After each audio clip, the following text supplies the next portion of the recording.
तीर्थ किसे कहते हैं? आजकल नए नए तीर्थ खुल रहे हैं। आज कुछ ऐसे भी तीर्थ देखने को मिलता है, होड़ लगे, बोले महाराज हम शिरडी साईं बाबा के यहाँ गए थे। ये भी एक नया तीर्थ आ गए हैं। अब साईं बाबा के विषय में कुछ कहिए तो झगड़ा हो जाए। साईं बाबा एक संत हो सकते हैं, उनका सम्मान होना चाहिए, लेकिन साईं बाबा भगवान कैसे हो सकते हैं? और गाना गाते हैं साईं साईं राम साईं श्याम साईं तू ही भगवान, शिरडी के बाबा सबसे महान, गाना गाते हैं। आजकल गाना पर ज्यादा भगवान पैदा हो रहे हैं। कवि लोग लिख रहे हैं, हमारे अजय जी बैठे हैं, अभी लोगों को तो जो गाना मिलता है वो गा देते हैं। इनका काम है गाना, और कवि जी लोगों का मन है लिख देना। तीर्थ किसे कहते हैं? जो शास्त्रों में वर्णित स्थल है। ध्यान से सुनिए, जिसका शास्त्र में वर्णन नहीं हो तीर्थ नहीं हो सकता, ये बात समझिए। आजकल तो कोई शास्त्र पढ़ता ही नहीं, वेद पुराण कोई पढ़ता ही नहीं है। हर घरों में कम से कम मानस होना चाहिए, गीता होनी चाहिए, पुराण होना चाहिए। अब दिन भर ड्यूटी, अगर सरकारी नौकरी है तो सरकार का चले तो महाराज 24 घंटे ड्यूटी लेते। अध्यापक की नौकरी मिल गई, बोले हाँ क्या करें, एक काम करो अब बकरी गिनो, गांव में कितनी बकरी हैं, किसके पास कितनी भेड़ है, किसके पास कितने बैल हैं, गिनो। आए थे पढ़ाने, गिनने लगे बकरी। अब बोले जाति गिनो, और कहते क्या है लोग जाति की बात कर रहे हैं। अरे जाति आज से नहीं है, फलों में जाती है, वृक्षों में जाती है, आम में जाती है कि नहीं?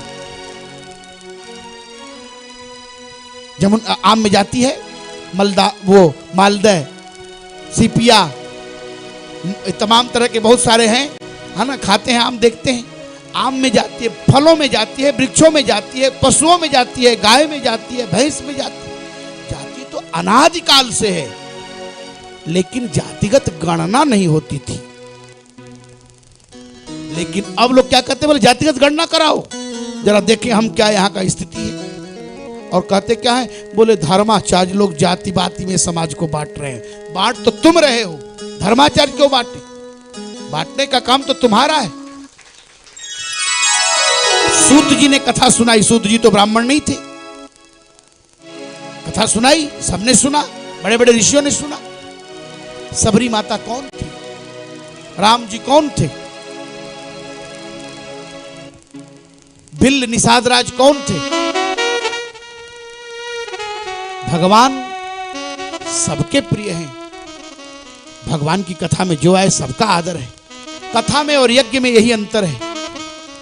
यज्ञ में एक व्यक्ति जजमान होता है और कथा में सब व्यक्ति जजमान है। यज्ञ में एक व्यक्ति को ज्यादा फल मिलता है। अगर यज्ञ कराएं मिथिलेश पांडे जी तो सबसे ज्यादा फल उनको मिलेगा।